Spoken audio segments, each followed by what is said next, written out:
Kisah dalam video kali ini mungkin saja bisa dijadikan sebagai pembelajaran kita semua tentang bagaimana menjaga hati kita hanya untuk pasangan kita sampai kapanpun, dan semoga hanya maut yang bisa memisahkan. Karena kalau sampai salah jalan, bisa-bisa nyawalah yang menjadi taruhannya. Nah, dalam video kali ini kita akan membahas dua kasus yang pernah terjadi di NTT dan Probolinggo, di mana ada sebuah kejadian yang sungguh menyayat hati. Semua ini diawali oleh perselingkuhan yang melibatkan istri dan bapak mertuanya. Bahkan sedihnya, kisah ini yang sebetulnya bisa banget untuk dihindari malah terjadi, dan sampai-sampai merenggut nyawa dari hasil hubungan itu dan atau pelaku dari perselingkuhan itu sendiri. Lalu, apa yang sebetulnya terjadi? Dan bagaimana kisah ini selengkapnya? Jadi, begini. Kisah pertama dalam video kali ini, kita akan memulainya dari kisah perjalanan cinta yang terjadi antara seorang wanita yang bernama Lediana Suweng, 23 tahun, dan suaminya. Kita sebut saja dia Andi.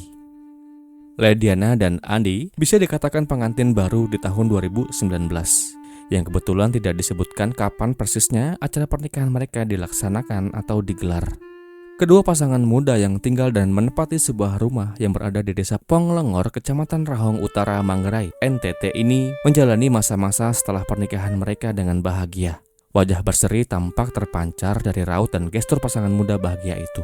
Juga terlihat Andi begitu mencintai Lediana, yang menjadi seseorang yang ia lihat ketika ia membuka mata di pagi hari dan menutup mata di kala gelap mulai mengganti hari.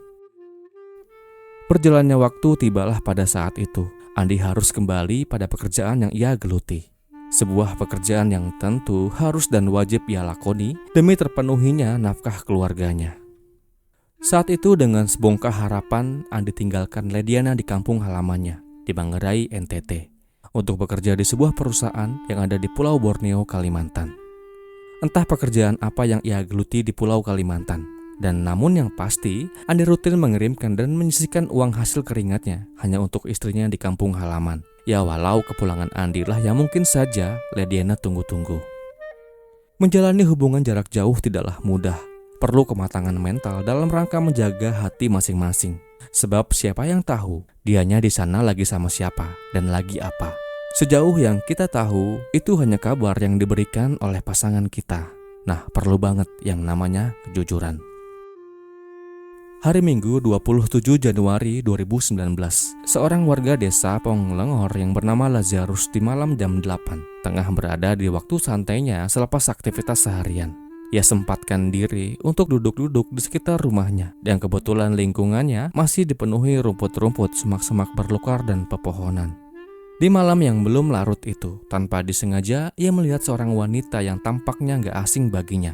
Wanita itu berjalan menyusuri jalan setapak desa yang membawanya menuju area semak-semak tepat di belakang rumah seorang warga di desa Ponglengor. Tentulah ia curiga dengan gelagat wanita yang kemudian dia tahu bahwa ia adalah Lediana. Betapa tidak, saat itu Lazarus melihat Lediana berjalan mengendap-endap sambil membawa sebuah bungkusan warna putih yang ia gendong dengan menggunakan kedua tangannya. Dengan mata terus mengawasi gerak-gerik Lediana, Lazarus akhirnya putuskan untuk menunda jam-jam santainya. Dikarenakan tampaknya urusan mengawasi Lediana, si pejuang LDR itu lebih penting ketimbang hanya duduk dan menikmati secangkir kopi pahit buatan sang istri. Betapa kaget Lazarus ketika dengan mata dan kepalanya sendiri ia melihat Lediana berhenti di antara semak-semak yang tinggi. Ia pun berjongkok dan mulai menggali dan mengais-ngais tanah.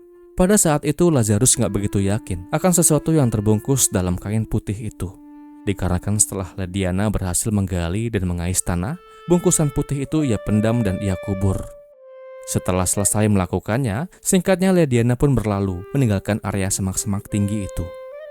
Lazarus sembunyi dan dia pun pulang ke rumahnya, tentu dengan rasa penasaran yang menggelayut di benaknya. Namun malam itu tentu tidak akan setenang seperti malam-malam sebelumnya. Ia perlu tahu apa yang baru saja Lediana masukkan ke dalam tanah. Ia curiga dan ia takut jika bungkusan yang dibawa-bawa oleh Lediana itu adalah tanda kutip hasil buah cinta. Lazarus kenal dengan Andi, suami Lediana, yang sedang berada jauh di sana, diantah-berantah untuk mengadu nasibnya. Dan ia juga paham betul kapan terakhir kalinya Andi pulang ke kampung halamannya. Jadi ia yakin jika memang Lediana mengandung, pastilah bukan buah dari sang suami Andi. Pikirannya semakin melanglang buana. Lalu dikarenakan tak mau banyak-banyak berspekulasi, Lazarus pun mendatangi seorang bidan desa yang bernama Bidan Erlin. Dengan Bu Bidan, ia lalu menceritakan kecurigaannya terkait apa yang baru aja ia lihat di area semak-semak rumahnya. Ia juga menyampaikan bahwa saat itu ia yakin Lediana membawa sebuah bungkusan yang ia curigai adalah tanda kutip hasil buah cinta. Setelah berbicara panjang lebar singkatnya, Ibu Bidan Erlin segera mendatangi rumah Lediana yang kebetulan lokasinya masih dalam satu desa dengan Bu Bidan. Maksud dan tujuan kedatangan Bu Bidan di malam itu adalah untuk menanyakan terkait kecurigaan Lazarus yang menduga Lediana berbadan dua atau pernah berbadan dua. Kedatangannya tentu disambut baik oleh Lediana di malam itu, yang kemudian dilanjutkan dengan melakukan pemeriksaan kesehatan Lediana yang tampak agak pucat di malam itu. Dan betapa kaget Bu Bidan ketika ia melihat tanda-tanda atau ciri-ciri wanita yang baru aja melakukan persalinan. Curiga, sang bidan pun segera mencecar Lediana dengan sejumlah pertanyaan seputar yang intinya siapa ayahnya dan di mana sosok yang baru aja dilahirkan itu. Awalnya Lediana nggak mau mengaku terkait siapa ayah dan di mana sosok itu. Namun ketika terus didesak, terbukalah tabir gelap itu. Dalam akuannya, Lediana mengaku bahwa dirinya melakukan hubungan terlarang dengan mertuanya atau ayah kandung dari suaminya sendiri, Andi. Hubungan itu dilakukannya dengan diam-diam agar tak satu pun orang yang curiga. Dikarenakan baik Lediana dan mertuanya tak ingin jika sampai orang lain terutama Andi sampai tahu. Tidak diberitakan terkait apakah ada sanggahan yang dibantah oleh sang mertua atas akuan yang diaku oleh Lediana. Juga tentang bagaimana reaksi sang ibu mertua atas peristiwa yang terjadi ini.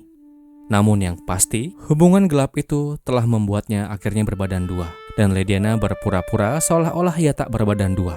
Hingga akhirnya persalinan itu ia lakukan secara mandiri. Serta ia juga mengaku buah cinta dengan mertuanya ia kubur di area semak-semak yang persis seperti apa yang dikatakan oleh Lazarus. Rasa penasaran Lazarus akhirnya pun terbayar sudah. Intuisinya cukup kuat. Bidan Erlina yang didampingi warga desa segera melaporkan Lediana kepada pihak yang berwajib, dikarenakan tindakannya tentu sudah melanggar norma dan undang-undang yang berlaku. Esok harinya setelah laporan bidan disampaikan, petugas kemudian melakukan penyisiran lokasi guna mencari buah cinta yang telah dikubur oleh Lediana. Singkatnya, setelah mereka mendapatkan apa yang mereka cari, sosok itu kemudian dimakamkan dengan cara yang layak. Saya ucapkan duka yang mendalam. Itulah kisah Lediana. Semoga dapat kita ambil sisi baiknya saja. Lanjut, untuk kisah yang kedua, kita akan beralih dari NTT menuju Probolinggo, Jawa Timur. Di mana di dalam kisah ini, kita akan berkenalan dengan seorang pria yang bernama Jumali. Umurnya di tahun 2018 atau pas kejadian ini terjadi baru 25 tahun, masih cukup muda. Jumali adalah warga yang tinggal di Desa Batur, Kecamatan Gading, Probolinggo, Jawa Timur. Ia menikah dengan seorang wanita yang ia cintai tentunya. Orang itu bernama Siti Hovifah, yang kala itu berusia 19 tahun. Sama seperti kisah yang pertama tadi, Jumali menjalani hari-harinya dengan sang istri penuh dengan warna-warna kebahagiaan. Baik Jumali dan Siti saling mencinta satu sama lain. Tak banyak informasi yang beredar terkait apa pekerjaan Jumali ini dan bagaimana hubungan yang terbina antara pasutri muda ini dengan orang-orang yang ada di sekitar mereka. Namun secuil informasi disebutkan bahwa Jumali dan Siti Hovifah tinggal satu atap dengan orang tua Jumali yang bernama Pak Li. Kebahagiaan hidup berumah tangga yang Jumali jalani bersama sang istri di tahun 2018 tampaknya menemui banyak sekali cobaan. Kerikil-kerikil tajam mulai berserak tatkala hubungan itu terus berjalan. Dari sebuah informasi yang kemudian telah beredar, dikatakan Jumali pernah memergoki sang istri Siti Hovifah berduaan berbaring dalam satu kamar dengan Pak Li, ayah Jumali, sekaligus mertua dari Siti sendiri. Namun pada saat itu atau pertama kalinya, Jumali memergoki keduanya. Jumali masih bisa menampik segala pikiran negatifnya, sembari berharap tidak terjadi apa-apa antara ayah dan istrinya tercinta.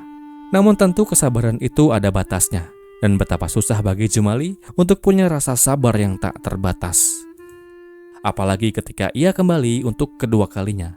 Kembali memergoki Siti istrinya, bercumbu mesra berdua dengan Pak Li, ayah kandungnya sendiri di dalam kamar. Kegiatan itu tentu dilakukan oleh keduanya ketika rumah sedang tak ada orang, atau tepatnya sepi.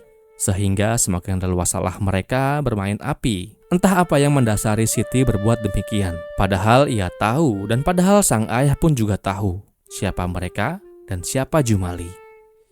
Jumali yang memergoki keduanya yang sedang asik berduaan tak langsung melakukan tindakan ceroboh dengan memaki-maki atau marah-marah di depan keduanya pada saat itu juga.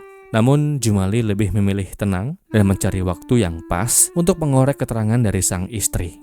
Dan singkatnya tibalah waktunya, 30 Desember 2017. Di malam hari setelah kondisinya mulai tenang. Seperti biasa Jumali dan istri masuk ke dalam kamarnya untuk beristirahat. Sebelum tidur, mereka berdua sempat terlibat pada perbincangan yang ringan-ringan saja. Mereka bicara tentang ekonomi, tentang hidup, tentang bintang, tentang bulan, dan lain sebagainya. Hingga pada sebuah momen kembali Jumali mengungkit masalah rumah tangga antara mereka. Ia kembali mengutarakan dan bertanya perihal Siti Hovifah yang dilihatnya sedang bermesra dengan Pak Li, ayah Jumali.